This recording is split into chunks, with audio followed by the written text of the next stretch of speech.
Good afternoon ulit mga kadogo, mga kamimi, nakatuwaan ko lang dahil tinawagan tayo ng kaibigan natin sa may Tagapaho.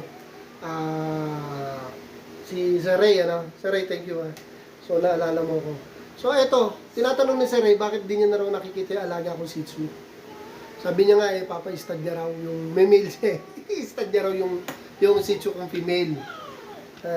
Kako, Sir Ray, alatang di ka nanonood ng vlog ko, dahil matanda na yung sityo ko. Alam niya raw na matanda na. Kinumusta niya lang. Gusto niya lang makita. So, eto, Sir Ray, papakita ko sa iyo. Actually, hindi na siya Shih Tzu. Kadogo. Isa na siyang baboy. Sobrang tama. Sobrang bigat. Ayan. Meron na siyang cataract eh. Sobrang bigat, Sir Ray. Ito yung hinahanap mo. Yan. Wala na. Matanda na. 8 years old na to, Sir Ray. Hindi na talaga pwede. Hindi na ubra. Puro matatanda na ito natira sa akin. Yung sityo ko, 8 years old. Yung husky ko is 6 years old. Pero yung male yun, walang problema yun. Hindi pwede mag-stud. O nga pala, yung mga gusto magpa-stud, pwede ako sa Share Puppy. Basta dito lang. Near sa lugar ko. Caloocan South. Near SM Sangandaan, near 10th Avenue. Yan lang. Share Puppy, pwede ako dyan. Maganda yun si Kobe.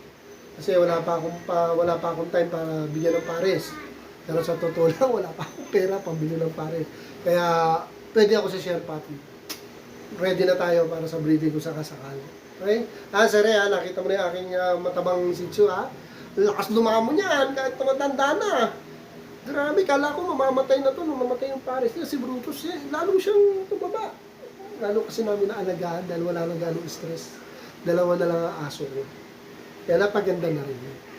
Siguro, yun na rin yun kung bakit nawala yung tatlo kong aso. Siguro, sabi ni God, napapagod na rin to si Bong. Medyo magpahingayin natin. Ayan, pero now, ready na ako. Balang araw, makakapag-breed ulit ako. Bata pa yung male ko at maganda yung male ko. So, magkalahi doon. So, balang araw nag-usap na kami ni Mrs. Bibili pa ako ng isang female. Hindi na wala pang pambili.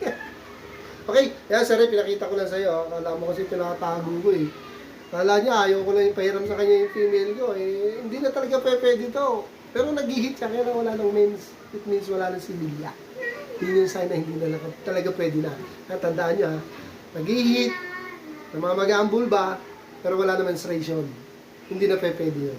At lalo na pag may edad na ng 7 o 8 taon. 8 taon, wala, alanganin na talaga. Okay? So, dito na lang uli. Sa Ray, kita mo na. Dito na lang uli. Thanks for watching. Update ulit tayo. Bye-bye! Thank you for watching.